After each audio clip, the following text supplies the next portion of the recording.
This is the College Blitz on CBS 17 Plus. Well, now the action is heating up on the College Blitz. Kevin Holden and Sarah Holland here joining you on CBS 17 Plus.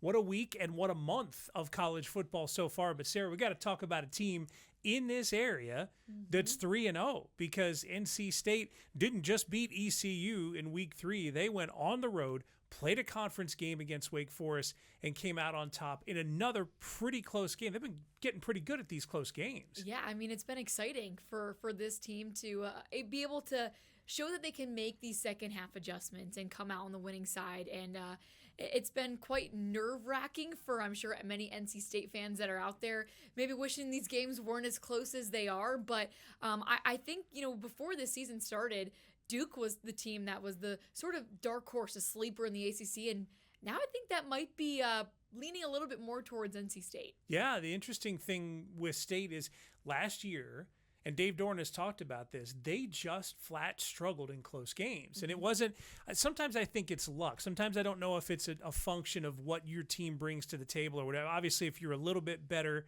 then you win more games, the better you are. But I just feel like they had a lot of games where they came out close. And for Doran, the way he approaches it is, well, they're starting to win those close games. And that, a lot of that work does happen in the off season, but this team has just been good. And hey, if you win how you win, but 3-0 gives you a ton of confidence going into what's going to be the meat of their schedule. Yeah, and for the defense to be able to make those second half adjustments, I think also shows you how they're able to take feedback from their coaches, and they're obviously listening to their coaches, maybe hyping each other up in the locker room during halftime. Maybe some leaders are starting to emerge to be able to get them past that hump and be able to come out on the other side of halftime, the break, and play better football. So definitely a positive thing that you can see a team that is able to have and make these adjustments. Let's hear from NC State. That was 5 days before this taping. It was a Thursday win over Wake Forest. So this is a little bit of a refresher in case you forgot. Yeah, what a terrible start, the kickoff return for a touchdown. But the thing you love is just we're tested, We've been down a couple times. These guys know how to fight back. They believe. They don't flinch. There's no division. Coaches made good adjustments 2 weeks in a row now. Pretty exciting to go on the road, get your first win, and to play the way we did in that second half. Hey, look, man, I love winning. And to quote Bull Durham, it's like better than losing, right? It's a great feeling, man. That's what we do this for. Like, we don't go in there to lose games. It's all about winning. I would say it's the mentality, and it's just like the people we got on the team, man. We're mature, and, I think something that we really emphasized over the summer and during spring ball was to finish. Finish plays, finish blocks, finish catches, finish tackles, and I think that was a really good emphasis for, obviously this game. The biggest difference between the first and second half, I think that we came out and we communicated and we played our brand of football on defense. I think offense, it just started falling in place for them because we were able to make complementary football. We were getting stops, so they were able to build from that momentum. Doran says he likes winning because it's better than losing. What a quote. Frame it, put it on a wall. Right? They should have that in their locker room, or maybe when you're going into Carter Finley, that should be the quote that's like broadcasted everywhere. And I didn't realize that because I don't remember this, but he attributes it to Bull Durham. So, I mean, that's even better, right? You could say whoever it was, Crash Davis, whoever said it, just put it could be a thing for the triangle. But it's also a perfect segue because NC State, who won, is feeling a heck of a lot better about their season than Duke, who lost to Tulane and didn't just lose. The score at the end of the game didn't necessarily indicate what went on in that game. A lot of things went wrong for Duke. I think it was a lot worse than what you just mentioned there, the score at the end, whether it was the miscues on offense, the penalties, and Manny Diaz said it, after they lost to Illinois, he called their team the architects of our own demise. And I think that was very much the same thing in the same way that it played out against Tulane. Obviously, it wasn't the same in terms of turnovers, but like I mentioned previously, just those miscues and those penalties and maybe being sloppy a little bit kind of contributed to that loss. But it was a surprising loss. I don't think that was one that I had penciled in as a loss for this team. But just overall sloppy play from them coming into that one, and what Jake Retzlaff was able to do, kind of running all over the defense. surprising. I was going to say that I would not expect us to be sitting here after that game and talking about the quarterback who was the difference maker in that game being Retzlaff, Yeah, right. and not Darian Mensah, who struggled a bit and took a lot upon himself in a week when he was the storyline, and that's a difficult thing to do. This is Duke after their loss to Tulane on Saturday. But the story for us is as disappointed as we are in the results. Arguably more disappointed in our performance. Just played very poorly in all three phases, which, again, if that ultimately comes back to me, to get fixed, to our staff, and then from there to our team. We have great leadership.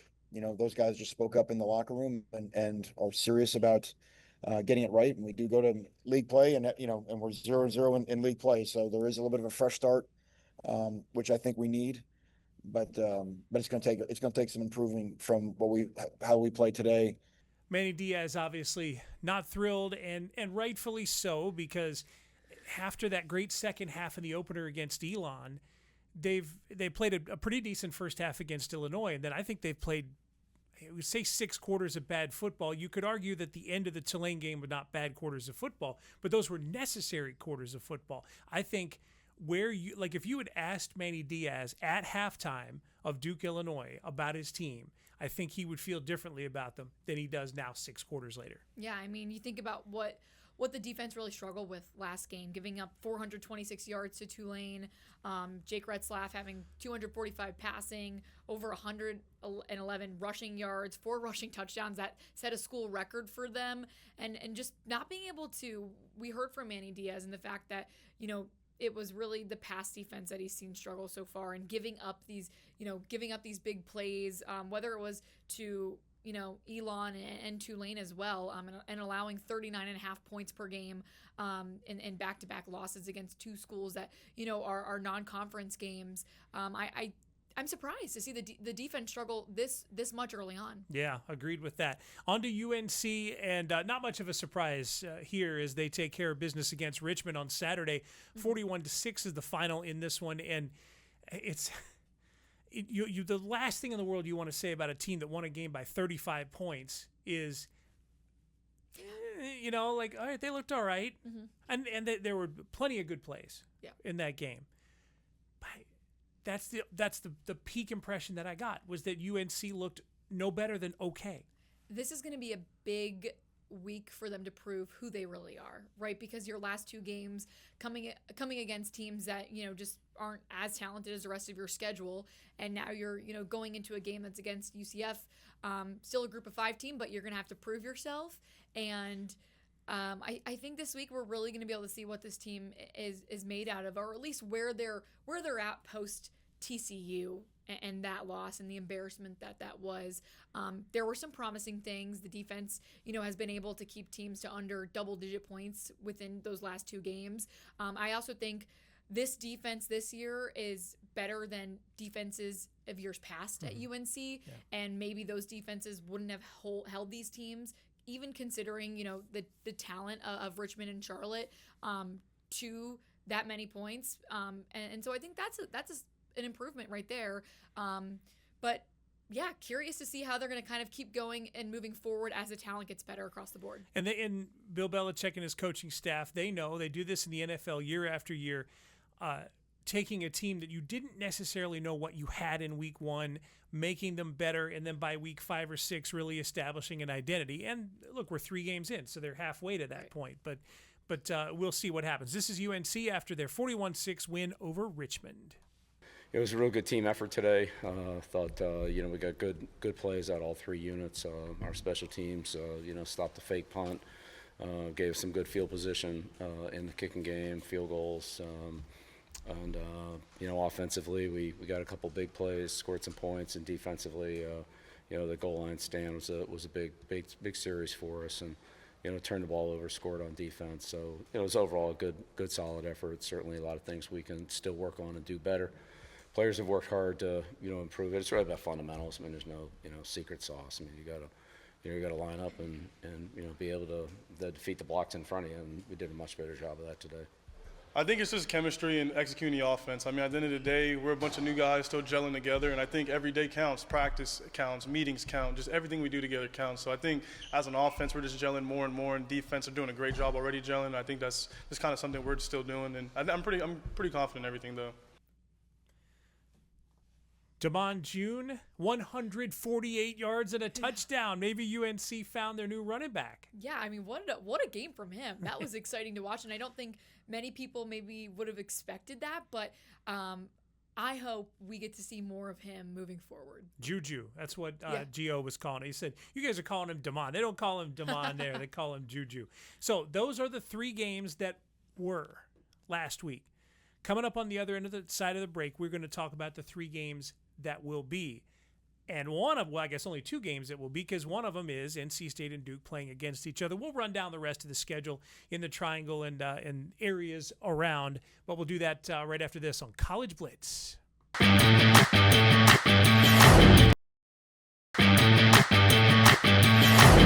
Week 4, if you can believe it, of college football is upon us. Thanks for joining us on the College Blitz. Along with Sarah Holland, I'm Kevin Holden. We have broken down week 3, which really varied. I mean, totally a soup to nuts kind of week where you had, teams that won and felt good, and teams that lost and felt bad, and teams that won and might still feel bad, in the case of UNC. But we get down now to a game, one of those games, talking about the significance of rivalries in the area. It's not at NC State and Duke is not just 2 teams that are close to each other or 2 teams that happen to be in the same conference. These are 2 teams, 2 programs that compete, right, not just for players, but for interest in this area. So that bragging rights are at stake. This is a fun game. I was listening to the NC State players talk on Tuesday afternoon, and one of them was like, well, it's a game just like the other games, and everybody just looked like, it's never not a game just like the other games. That's never true. No. I'm so excited to see the atmosphere at Wallace Wade come Saturday, because this will be my first game getting to see these 2 triangle teams go head to head. So that is one thing that I know I'm excited for. Wolfpack, as we know, have a great fandom, and so I'm sure many of them will be traveling over to Durham on Saturday. So, and it's the interesting thing is the home field advantage is certainly a factor. Yeah. And then on the other end, there's that factor of momentum where NC State has that 3-0 record coming in, and whether they've caught breaks or done the right things or whatever, it's just flat easier to come into a game like that with momentum when you've already won these close games. They had a 4th down stop against ECU. They beat Virginia and had to seal that with an interception in the end zone. And then, of course, the Wake Forest game. So, I mean, you say that what you will about NC State and the overall talent level, but they have momentum. That train is rolling. And it's also, too, kind of a confidence builder, right? Because you can win if you're down 14 at the half, you're down 10, whatever it may be. You know that your team has it within you to be able to come out and win these really tough battles. And so, but on the flip side, too, to play devil's advocate, you also got to think that Duke's coming into this game with a little bit of an extra motivation level to get back to their winning ways, and they're probably upset, quite frankly, that's to put it nicely, at themselves. So they're probably coming into this one with a little bit more motivation to get a W. Let's start with NC State, Yep. that side of the rivalry, as they get ready for a big Saturday in Durham. Well, I think our first quarter against ECU, we had 4 straight 3-and-outs, so that was pretty good too. But to your point, I think adjustments made at halftime. One, coaches have to do a good job of seeing it, of being able to teach it in a short period of time, and the kids have to be open to hearing it. Sometimes at halftime they're tired, they're hot, they're mad about how they were playing. The guys have been great. They've been super receptive to feedback. All right, the feedback is good. Coaches are offering it, players are taking it. I think C.J. Bailey in this offseason did some real work and listened to some real advice and got himself in a position to be a much better quarterback. So my question, and maybe the most intriguing thing to watch, not to be superficial about this, but quarterback battle is going to be a thing. In other words, you're going to see these guys head to head. Sure, they don't play against each other, but I wonder who's better. on Saturday? Would it be Bailey or would it be Mensah? Yeah, I think leading into this season, maybe more people would have been kind of going with Mensah, but from what we've seen throughout 3 weeks, I mean, CJ Bailey looks like a dog. I mean, he's a guy that has proven that, you know, he can throw the ball 70 yards down the field if you have to do that. He can also run. He's smart too. His football IQ is just so good, and this kid is 19 years old, right? So he's a young guy, and he just has so much room to grow, and he's been so exciting to watch. So I still don't think we've seen the full picture of Darian Mensah yet, and I'm not trying to negate what he can do or his talents. I think he is still a very talented player. We just got to see that happen and translate on the field, because I mean, he's thrown for 300 plus yards in every game so far. So we know he has the talent. It's just a matter of the offense as a whole being able to come together, where we've seen the offense as a whole be able to come together with NC State. Mensah versus the NC State defense is a fascinating matchup to me, because I think that NC State defense is good. They allow points, but they come up with big plays late in games. Bailey against the Duke defense, not the Tulane Duke defense, but the regular Duke defense, is going to be fascinating. Both of those matchups are going to be great. This is intriguing, even if you don't have a dog in that fight. It's really true. Here's Duke. Looking back on Saturday night, again, as disappointed with the performance as I was with the outcome. Just didn't play to our standard in any of the three phases of the game. I think the biggest thing for us right now is where we are defensively. That's always going to be the foundation for how we win games here at Duke. And if you look at us across 3 games and how the numbers trend, run defense has been pretty good, about where it normally is. It's just our pass defense is far from where it was. And maybe some of that's to be expected, losing, not having a Terry Moore, losing a Jalen Stinson, a Josh Pickett. But we're going to have to grow up in a hurry in our secondary, especially because we're facing the best passing offense, the best quarterback, and group of wide receivers, tight ends, running backs that we've played over the course of this year. So, again, if there anyone out there that's keeping score of the order of how these things go, please don't blame us for putting UNC at the end, both in the talking about last week and this week. But you have to start with NC State and Duke just because it's that rivalry. Not to take anything away from the test that North Carolina is getting, because UCF, first of all, is tougher than advertised. They've played 2 games, they're 2-0. They haven't exactly played, world-beating competition. I get it. But Vegas knows all, right? Like it's amazing how well they hit on things. Vegas has UCF as nearly a touchdown favorite at home against UNC. Is it too much? I don't know. I still feel like this is a team that every week I'm like, what is this? Who are UNC, right? Because we just haven't seen them play, besides week 1 against TCU, which we all know how that went. We really haven't been able to gauge how can they play against a team that's a little bit more like the rest of the teams they're going to see this season. So, I mean, I could say it's too much. I could also say maybe it's fair. I feel like we still have to, come out and just see how this one plays out. But it's going to be a test for real for Gio Lopez. Like you mentioned earlier in the show, just maybe not enough from the UNC offense, not as pretty as we would have liked it to be over the last 2 weeks, but maybe they just needed more time to gel. Maybe they've gotten things a little bit figured out. And we'll ultimately see how that plays out, on Saturday. We'll talk schedule here in a second, because I think their schedule lays up really, really well. But this is a tough test, a road test at UCF, Bill Belichick. Well, we've definitely made a lot of progress. Our fundamentals are better. We're more consistent in our run fits and our coverage adjustments and things like that.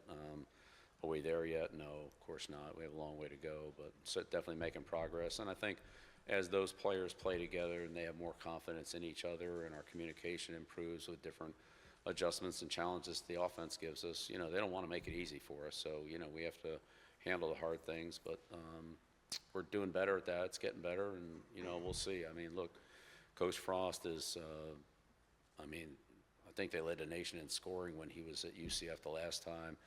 They threw up 60, however many points it was last week. They're very explosive, so we'll see how we're coming along. Different kind of test. And again, let's go back to the schedule and talk about how that sets up. There are 4 non-conference games in Bill Belichick's first year. They're all in a row. They're all at the beginning, and they're spaced out like this. First game at home, national television audience, documentary crews, all the other stuff. 2 games against teams from cities, as I call them, like a Charlotte and a Richmond, right? Some tune-up type of games, and then that tough test on the road. Right. If the UCF game had been first, I think all of the documentary crews would have been in Orlando, being there for Belichick's first game in Orlando. But this sets up well. The first game is a circus. The second two are tune-ups. This is a legitimate test. And then they have a bye week after this. For whatever they see this week, they can kind of clean it up. And maybe it's better that it worked out that way than had UCF first, the tune-up games, and then TCU, right? So you get the best talent that you're going to see, throughout those first 4 weeks over with first. You get embarrassed on national television, but then you're able to, like you said, tune up a little bit of those fine-tuner things. And, I mean, we've heard those guys, talk about it.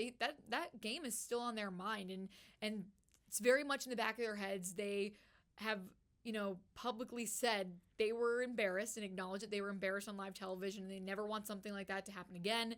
And so moving forward, they've been able to kind of use that as a little bit of motivation to push them to be a little bit more disciplined, focus on fundamentals more.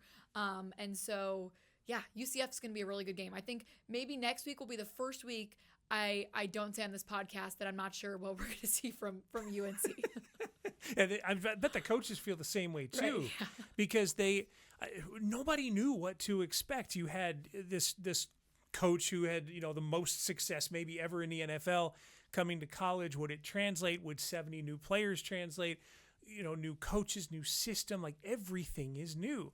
And 3 games is not a lot of games to go from that to trying to figure it out. But this will get them closer. It's a kind of test. And again, having that bye week is important. And it's necessary because Clemson's coming right after that. And that is just going to be crazy. The rest of the schedule in the area, Campbell at home against Bryant, fresh off that loss to Furman. So close for the Camels. Still looking for their first win on the season. They don't look like a team that is 0-3. I'll say that. I was at that game. They've got the talent. I just think it's about piecing it together. They've also played some really good teams to start their season too. So it's not a team, though, that I would think looks like they're 0-3. NC Central is at North Carolina A&T. I've been informed by a NC Central student that is maybe one of their big rivalries of the season. So that game is going to be very interesting. Fayetteville State at Elizabeth City State, and Shaw is up in Pennsylvania taking on Lincoln. So a lot of road games there. If you're looking for home games, if you're the type that likes to go see football in the area, you basically have those 2 choices, Campbell at home against Bryant, and of course NC State and Duke. So those are the most interesting matchups that are happening in college football. I guess here's the next question for me. Obviously, none of these 3 teams is ranked. I don't think anybody has yet earned that right. NC State could probably start knocking on the door if they beat Duke. What does NC State have to do to crack that top 25? Yeah, I mean, I think it's all about pressuring Darian Mensah early on, right? You're going to be without Sebastian Harsh in the first half. That targeting call that happened last game against Wake Forest. Dave Doran was not happy about that and expressed his concern. So I think you got to make sure that at least early on you can make the most of being able to disrupt his rhythm even without that. Start fast too. Get Hollywood Smothers out there, get him running, and don't get off to another slow start, because this Duke defense, even though what we've seen them put together the last 2 weeks, they're still a good defense at the end of the day, and you don't want to go down 14-0 at the half and have to play catch up. NC State's got a chance. They win that game to be 6-0 to start the season, because Vatek comes to Carter Finley in week 5, and then it's Campbell in week 6. I mean, 6-0 is a distinct. That's why I say if they beat Duke, I think there comes a point. Now, I don't know if it's this week, but it may be after week 5 or after week 6, because in week 7 they go to Notre Dame. Yeah. And maybe that's when they're 6-0, and it feels different, right? If it's 6-0. They had a few people that had voted for them to be in the top 25, but obviously nothing kind of came to fruition. So I think, like you said, they're knocking on the door, and if they do beat Duke, I think they've certainly begun to pave way for maybe being ranked. Be sure to join us every week here on the College Blitz. Sarah Holland, Kevin Holden. I promise you we'll do some Hurricanes. Not in this show, but we'll have a separate show. Yeah. We'll figure out some, and college basketball, of course, but you know the Hurricanes are going to get Best there. time of year. It's upon us. Crossover season. Football, basketball, hockey. I bought a cot. I'm just going to sleep here in the office. It's going to be fine. Thank you, everybody, for watching College Blitz. Please join us every week as we break down college football in the Triangle.